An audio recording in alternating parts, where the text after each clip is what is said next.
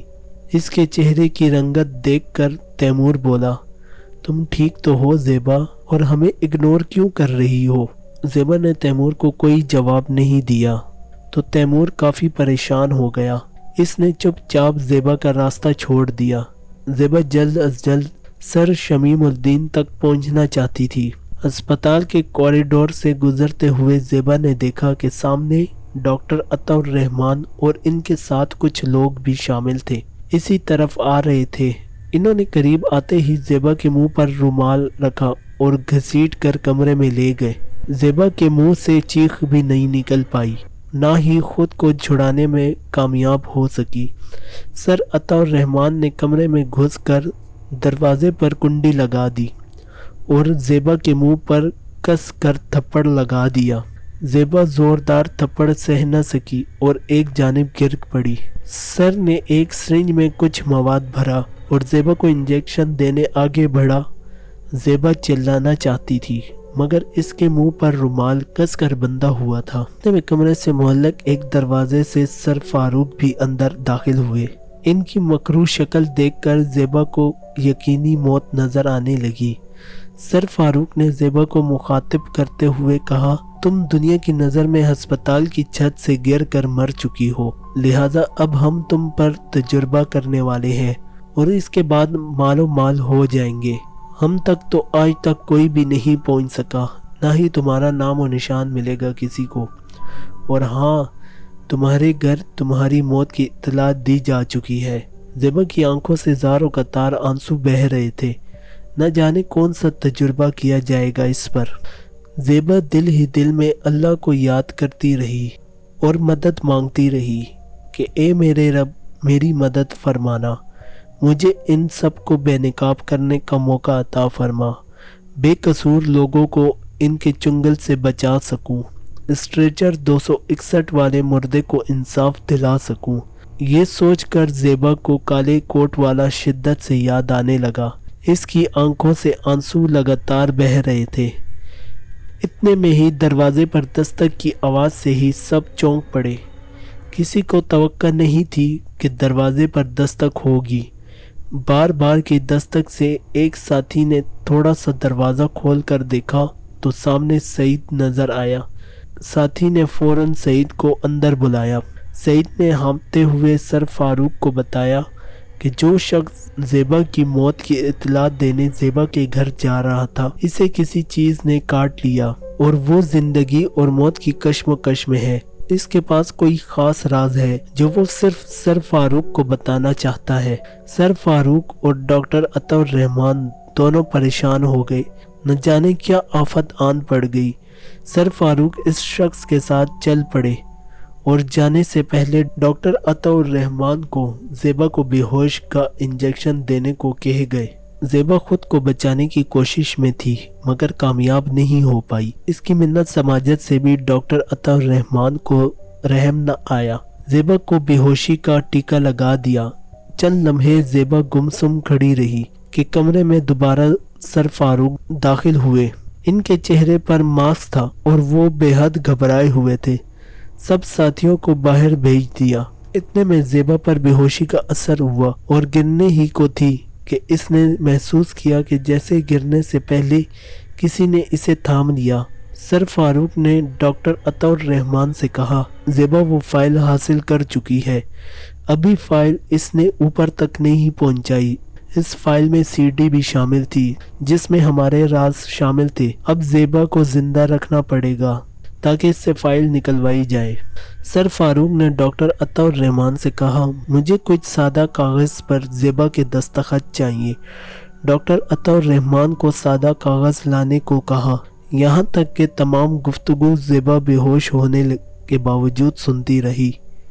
اسے محسوس ہوا جیسے اسے اسٹریچر پر ڈال کر اس پر چادر ڈال دی گئی اور اسٹریچر کو گھسیٹا جا رہا تھا۔ کافی دیر تک اسے لے جایا جاتا رہا، یہاں تک کہ اسے اپنے اسٹریچر کی ویل کی آواز تک سنائی دے رہی تھی۔ اسے یہ بھی محسوس ہوا کہ اس کے راستے میں بھی کچھ موڑ بھی آئے اور شاید تمام راستے میں اندھیرا اور سناٹا چھایا ہوا تھا۔ ہو سکتا ہے رات کافی گہری ہو اور اسے خاموشی میں بھی محسوس ہو رہی تھی۔ شاید اسے بیسمنٹ میں لے جایا جا رہا تھا۔ ایک مقام پر اسٹریچر آ کر رک گیا اور زیبا کو ہاتھوں میں اٹھا لیا گیا۔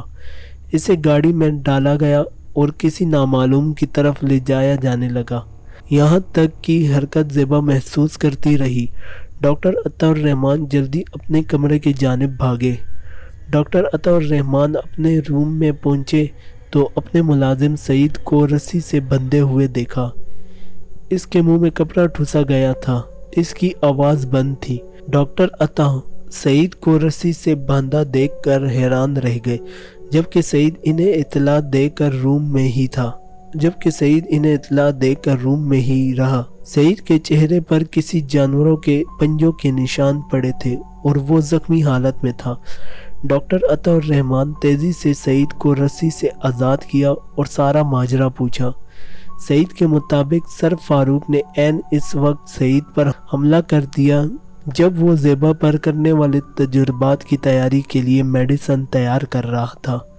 سعید کے چہرے پر اور جسم کے سب حصوں میں کافی زخم کے نشانات تھے۔ ڈاکٹر عطا الرحمان نے جب باغور جائزہ لیا، وہ تمام زخم کے نشانات کسی انسانی ہاتھوں سے پہچاننے والے نہیں تھے۔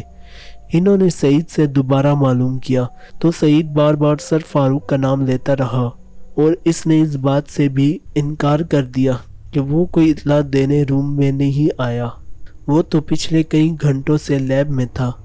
ڈاکٹر عطا الرحمان واپس اسی روم میں آئے جہاں زیبا کو رکھا گیا تھا تو سر فاروق کمرے میں موجود تھے۔ انہوں نے ڈاکٹر کے اندر گھستے ہی رسی سے باندھا اور خوب تشدد کیا اور انہیں کمرے میں لاک کر کے چلے گئے۔ ڈاکٹر عطا الرحمان کئی گھنٹے کمرے میں بے ہوش پڑے رہے۔ جب انہیں ہوش آیا، سر فاروق کو اپنے سامنے پایا جو زیبا کا پوچھنے لگے کہ زیبا کہاں ہے۔ ڈاکٹر نے ان سے بات کرنا چاہی مگر ان کی زبان میں بولنے کی طاقت ختم ہو چکی تھی۔ وہ بار بار سر فاروق پر غصہ کرتے رہے۔ سر فاروق بار بار زیبا کا پوچھتے رہے۔ زیبا کے پراسرار طور پر غائب ہو جانے سے سر فاروق سٹپٹا گئے اور ڈاکٹر عطا الرحمان کے چیک اپ کرنے پر معلوم ہوا کوئی جانور نما مخلوق نے ڈاکٹر پر حملہ کیا اور اس کے جراثیم ڈاکٹر کے خون میں بھی منتقل ہو چکے۔ ڈاکٹر کو اپنے مخصوص کمرے میں شفٹ کیا تو وہاں سعید کو بھی اسی حالت میں پایا جو سر فاروق کو دیکھ کر خوفزدہ ہو گیا اور بھاگنے کی کوشش کرنے لگا۔ سر فاروق نے جلدی اس پر قابو پا لیا اور بھاگنے کی وجہ جاننے پر بے حد پریشان ہو گئے۔ انہوں نے کہا، ایسے کیسے ہو سکتا ہے کہ میں اپنے 2 وفادار ساتھیوں کو مارنے کی کوشش کروں اور میرے علاوہ پورے پاکستان میں اتنا ماہر سرجن نہیں جو میرے جیسا کام کر سکے۔ کہ ہو بہو میری شکل بنا لے۔ تم دونوں کو سخت غلط فہمی ہوئی اور یہ بات تو مجھے معلوم بھی نہیں کہ زیبا فائل حاصل کر چکی۔ پھر میں کیسے تم لوگوں کو بتا سکتا تھا؟ اور زیبا کی مدد صرف سر عاصم کر سکتا تھا جبکہ وہ کینیڈا شفٹ ہو چکے ہیں۔ زیبا کی ٹیم کو پہلے سے ہی ڈرا دھمکا کر خاموش کر دیا تھا۔ آخر کون زیبا کو بچا کر لے گیا؟ فائل تو زیبا کے ہاتھ نہیں لگ سکتی کیونکہ اسٹور روم کا تمام ریکارڈ جل چکا تھا۔ میں نے خود دوران قتل وہاں آگ لگا دی تھی۔ یہ کوئی گہری سازش چل رہی ہے۔ وہ کون سی طاقت ہے جو زیبا کی مدد کر رہی ہے؟ 2 لوگ مارے جا چکے ہیں۔ ان پر کسی جانور اور انسانی دونوں نشانات پائے گئے۔ اب سعید اور ڈاکٹر عطا الرحمن کے ساتھ یہی معاملہ، دونوں میں انسانی اور کسی جانور کے نشانات پائے گئے۔ سر فاروق کو اب اپنی فکر لاحق ہونے لگی۔ ان کے 4 ساتھی ایک جیسی کیفیت میں تھے، جن میں سے 2 کی موت ہوئی اور 2 ابھی زندہ تھے۔ زیبا کو ہوش آیا تو خود کو ایک مرتبہ پھر اسی کمرے میں خود کو پایا۔ زیبا کو ہوش میں دیکھ کر سر عاصم نے اس کے سر پر شفقت بھرا ہاتھ رکھ دیا۔ آنکھوں میں آنسوں کا امنڈتا ہوا سیلاب روکے ہوئے زیبا سے مخاطب ہوئے اور کہا، تم کیا سمجھتی تھی کہ میں تمہیں بے آسرا چھوڑ دوں گا؟ میں صرف یہ چاہتا تھا کہ سر فاروق کے کیس کا کوئی دوسرا انسان سامنے لائے، سب کو اس شخص کی اصلیت معلوم ہو۔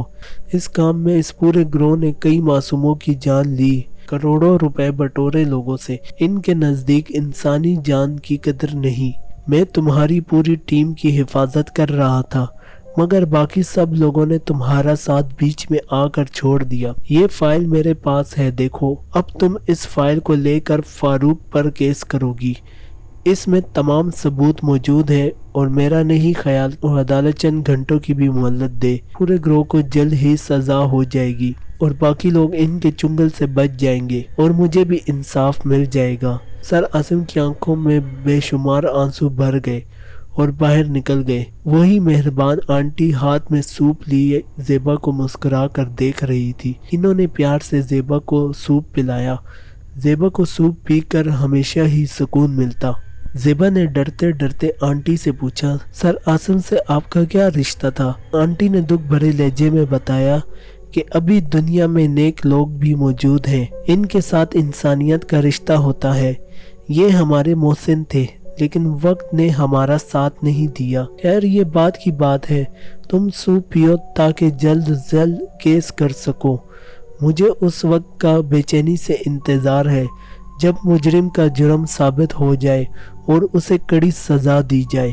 آنٹی نے زیبا کو سوپ پلایا اور چند دیر کے لیے آرام کرنے کا کہہ کر باہر نکل گئی۔ آنٹی کے جانے کے بعد کمرے میں زیبا تنہا رہ گئی۔ اسے کمرے میں کسی کی موجودگی کا احساس ہوا تو تیزی سے اٹھ بیٹھی۔ زیبا نے اٹھ کر کمرے کے چاروں طرف دیکھا، اسے کوئی دکھائی نہیں دیا۔ سائیڈ میز پر رکھی تصویر کو دیکھنے لگی۔ یہ جس نوجوان کی تصویر تھی، اس کے چہرے پر زندگی کے تمام آثار نظر آ رہے تھے۔ اس کی مسکراہٹ میں کوئی جادو تھا۔ زیبا بھی بے اختیار مسکرا اٹھی۔ اس کی آنکھوں کی شرارت زیبا کو اسے دیکھنے پر مجبور کرنے لگی۔ ہلکی سی آہٹ پر زیبا نے پیچھے مڑ کر دیکھا۔ اسے وہی کالے کوٹ والا نظر آیا جو دروازے کے ساتھ ٹیک لگائے کھڑا تھا اور اس کی طرف ہی متوجہ تھا۔ زیبا ایک دم پریشان ہو گئی اور تیزی سے مڑتے ہوئے اس سے مخاطب ہوئی، آپ یہاں کیوں آئے؟ آنٹی نے دیکھ لیا تو؟ کالے کوٹ والے نے کہا، اگر تم چاہتی ہو تو میں چلا جاتا ہوں۔ زیبا نے نہ چاہتے ہوئے بھی اسے واپس جانے کو کہہ دیا۔ کوٹ والے نے فوراً زیبا کی بات مان کر واپس چلا گیا۔ زیبا کو اس کے اس طرح جانے سے کافی دکھ بھی ہوا۔ چند گھنٹوں بعد مہربان آنٹی کمرے میں داخل ہوئی اور انہوں نے کہا کہ سر عاصم تمہارا انتظار کر رہے ہیں، ہم ابھی کورٹ جا رہے ہیں، تم فائل سنبھال کر رکھ لو ساتھ۔ زیبا مہربان آنٹی کے ہمراہ کورٹ پہنچ گئی اور سر فاروق پر کیس کر دیا۔ سر فاروق کا گناہ ایک سی ڈی میں محفوظ تھا جسے جھٹلایا نہیں جا سکتا تھا۔ سر فاروق نے کئی افراد کا قتل کیا اور ان کے اعضاء کا رد و بدل کرتا رہا۔ عدالت نے سر فاروق کی جلد گرفتاری کا نوٹس جاری کر دیا۔ سر فاروق کے فرشتوں کو بھی معلوم نہیں تھا کہ وہ اتنے ٹھوس ثبوت کے ساتھ پکڑے گئے۔